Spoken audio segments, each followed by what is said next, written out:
السلام علیکم ورحمۃ اللہ وبرکاتہ۔ امید ہے آپ خیریت سے ہوں گے۔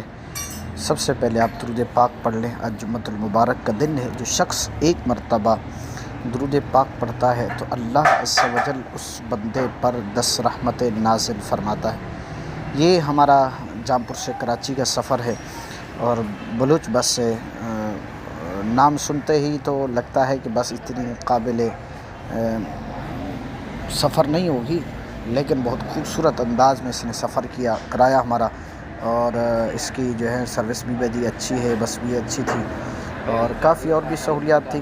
خیر لیکن مجھے امید نہیں تھی ایسی۔ خیر ان کا سفر بھی اچھا رہا۔ اول میں دعا کرتا ہوں اللہ تعالیٰ ان کو مزید کامیابی کامرانی نصیب فرمائے اور ان کو ترقی اور عروج عطا فرمائے۔ آپ لوگوں سے بھی خصوصاً عرض ہے، جب بھی سفر کیا کریں درود پاک پڑھ لیا کریں، دعا پڑھ